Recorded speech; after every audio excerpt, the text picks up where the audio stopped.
அஸ்ஸலாமு அலைக்கும் வரஹ்மத்துல்லாஹி வரகாத்துஹு. இன்றைய சூழலில் பாதுகாக்கக்கூடிய நபர்கள் நம்மளுக்கு இருந்தால் ரொம்ப நல்லா இருக்கும்னு நம்ம நினைப்போம். நம்ம வெளியே போனால் நம்ம பின்னாடியே பாதுகாப்புக்காக வரக்கூடிய 2 நபர்கள், நம்ம தூங்குனா நம்ம வாசலில் பாதுகாப்பாக நிற்கக்கூடிய நபர்கள் இருந்தால் நம்மளுக்கு ரொம்ப சந்தோஷமாக இருக்கும், பயம் இல்லாமல் இருக்கும் அப்படின்னு நம்ம நினைப்போம்.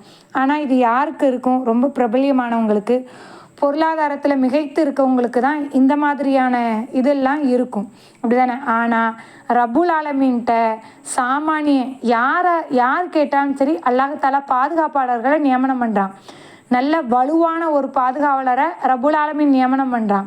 நம்ம வீட்டை விட்டு வெளியேறும் போது ஓதக்கூடிய துவாவை பிஸ்மில்லாஹி தவக்கல்து அலல்லாஹி லா ஹவுல வலா குவத்த இல்லா பில்லா அப்படின்னு நம்ம ஓதிட்டு வெளியே போனோம்னா வீடு திரும்புகிற வரைக்கும் நம்மளுக்கான பாதுகாவலரை அல்லாஹ் நியமனம் பண்ணுறான்.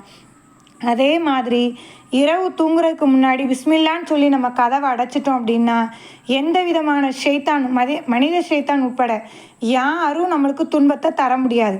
அதே மாதிரி தூங்குறதுக்கு முன்னாடி ஆம்ன ரசூலும் ஆயத்து குர்சியும் ஓதணும் அப்படின்னா அல்லாஹ் தாலா விழிக்கிற வரைக்கும் நம்மளுக்கான பாதுகாவலரை நியமனம் பண்ணுறான்.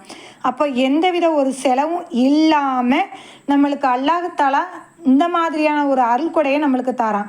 ஆனால் இதை நம்மளுடைய வாழ்க்கையில் கொண்டு வரது தான் நம்மளுக்கு கஷ்டமாக இருக்குது. யாருமே இல்லைன்னு யாருமே இல்லாமல் யாருங்க இருக்க முடியும்? அல்லாஹ் நம்மளுக்காக இருக்கான். ஏன்னா அல்லாஹ் பிடரி நரம்பை விட சமீபத்தில் நம்மக்கிட்ட இருக்கான். ஆனால் அல்லாஹ் இடத்துல கேட்டால் கண்டிப்பாக அல்லாஹ் தருவான். இது போன்ற சுன்னத்துகளை விடாமல் கடைபிடிக்கக்கூடிய நன்மக்களாக மேன்மக்களாக வல்ல ரஹ்மான் உங்களையும் என்னையும் ஆக்கியார் புரிவானா. அஸ்ஸலாமு அலைக்கும் வரஹ்மத்துல்லாஹி வரகாத்துஹு.